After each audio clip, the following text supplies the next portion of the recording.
Cute improves your robot's functions. When iRobot designed the Roomba robotic vacuum cleaner, they made it round, so it wouldn't get stuck in corners. They made it low, so it could scoot under beds and sofas. They did not think about making it cute.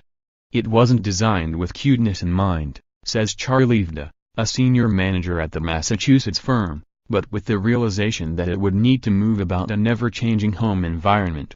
But cute it is, for a 3.8-kilogram self-moving disc.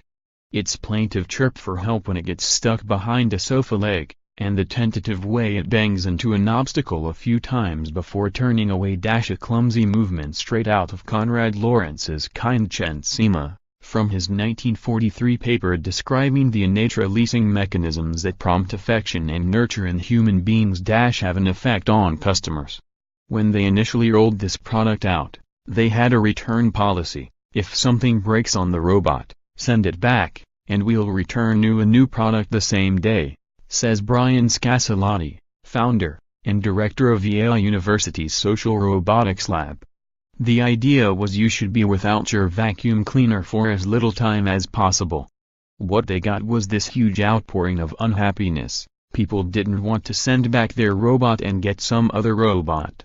They wanted their robot back. They had become attached to this thing, to the point where the idea of putting a strange robot into their homes is unacceptable. People also named their Roombas, a common fate for cute robots. When Cattleya Health tested its robotic weight loss coaches in patients' homes, they returned after 2 months to collect them. Cattleya found the patients had dressed the robots up in hats and scarves, given them names, and did not want to let their companions go. While cuteness has long been a hook when selling dolls, purses and other consumer products, one cutting-edge area where cuteness has proven particularly vital is personal robotics. Absolutely, says Scassalotti. We design educational robots for kids. We try to make them cute and attractive. That's a very deliberate design choice, to get over the initial response, do I want to play with this thing or not? Science fiction has trained us to expect robot butlers and bodyguards, but the first generation of consumer robots are filling more limited psychological roles. Most likely the first robots in your home will not be lifting boxes, carrying groceries, washing dishes, says Scassalotti. Instead, they'll be doing things that involve social response, reminding you where you left your keys or to take your medication, helping you do your homework. These are tasks we can accomplish without direct physical manipulation. Robots right now are best at time-consuming, repetitive interpersonal tasks, and two realms where they are beginning to succeed commercially are educating small children and helping people with dementia, autism, and mental health problems. One of the most successful robots on the market is Paro, a $6,000 robotic baby harpsio found in nursing homes and psychiatric institutions around the world. Its designer, Japanese engineer Takanori Shibata, at first thought of making Paro a robotic cat or dog. People love cats and dogs. But he realized two things. First, they tend to love either cats or dogs, so there would need to be two versions of Paro, one cat, one dog.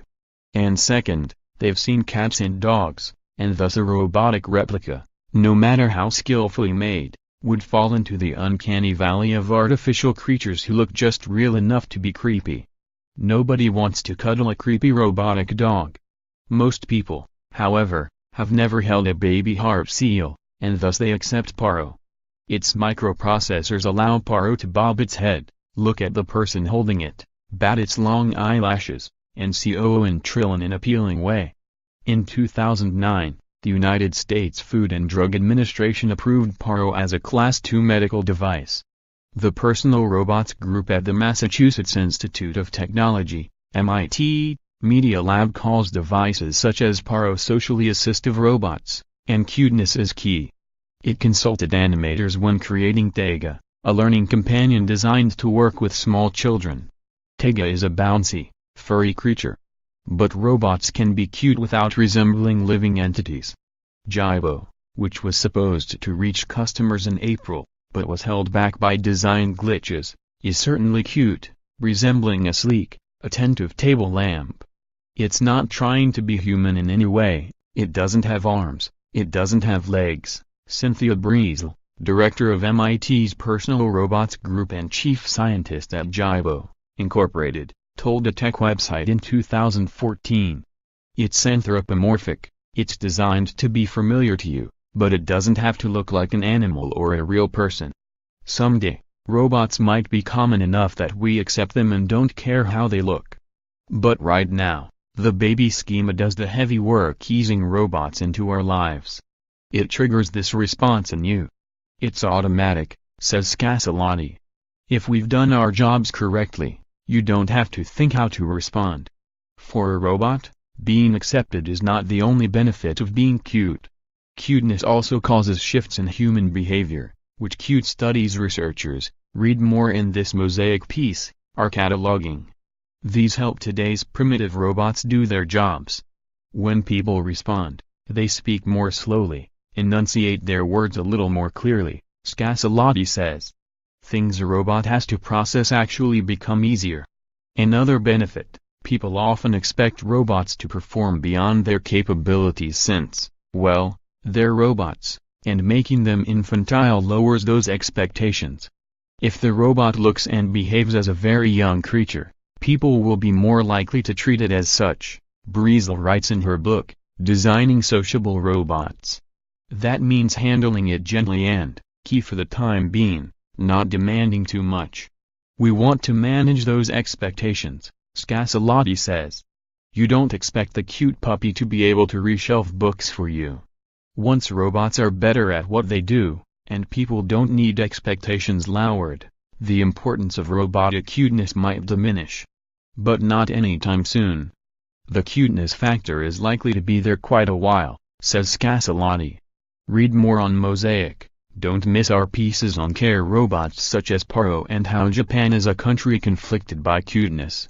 This article first appeared on Mosaic and is republished here under a Creative Commons license.